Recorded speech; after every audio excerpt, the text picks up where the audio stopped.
I got home the other day to find out that I'd apparently joined the U3A. This is not, as you might imagine, a classification of World War II submarines, but a group of older people, mainly women, devoted to enabling wives to organise their husbands to do worthwhile things in their spare (retirement) time. It seems that we have also joined the Rural Studies group, and today we're going to enjoy a day out at Eling Mill. Let me start by saying that I've been to Eling Mill numerous times before, and also to mention that we had to scrape the ice off my wallet before we left today, so this promises to be a really great one. What's the temperature now? 3.5 degrees.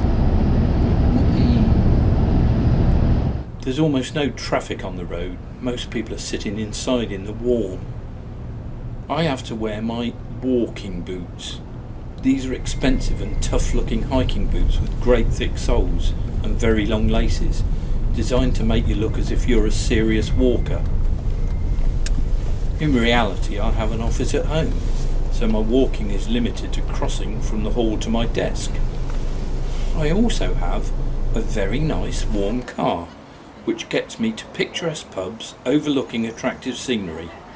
But apparently, I can't walk 500 yards on a gravel path without these accessories, so on they go. We meet, shivering, at the car park to be organised. Then off we trudge into the biting wind, looking suitably enthusiastic and keeping an eye out for rare birds. Some hope they're all tucked up somewhere out of the cold. My boots have also been sprayed with a waterproofing chemical, so that in the event of a massive flash flood in Totten, we might just survive. These are reeds. Oh, and I think this is a seagull. This is a little box where a man jumps out to charge you for driving on a road you've already paid tax on. I think a couple of us may have been blown away into the Solent at this point.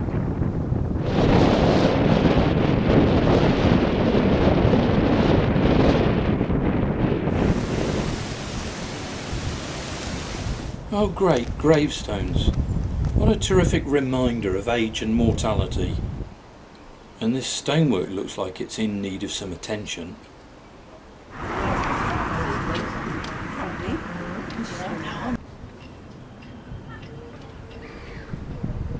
We dutifully complete the 1 mile circuit of the nature reserve, with all of the ladies enthusiastically convincing each other about how much fun we're having, and a handful of blokes discussing important stuff like gadgets, sailing and beer.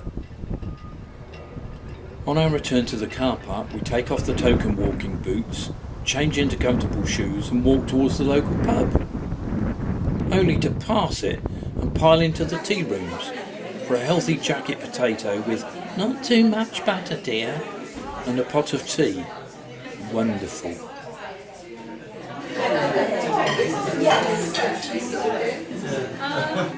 In a room in the back of the tea rooms there's a display of stuff which we threw away several years ago. Perhaps this is where it all ended up. We've only just recovered from this pinnacle of culinary imagination when we're herded together again to visit the mill across the road. Obviously it's not working. The gear wheel thingy that lifts the paddle that lets the water in, that turns the water wheel that makes the mill work, is broken. So we're enthused to imagine it all going on. We dutifully sit through the explanation of a life of a miller, and how it would all look if corn was being ground and if the paddle thingy wasn't broken. Several of the women get up and stamp about to reactivate their failing circulation, while the men all sit thinking that they could fix the gear wheel thingy. After all, before on-board computers we all mended our own cars with a handful of spanners and a big hammer, didn't we? This is a non-working bit of machinery. Another bit of equipment, naturally not working. Eventually though, the cold gets the better of the women. One of the organisers picks a gap in the lecture to jump up and thank the non-milling miller for his incredibly interesting talk. Then we all beat a hasty retreat back to our cars to get the heaters going and see if a handful of us might survive.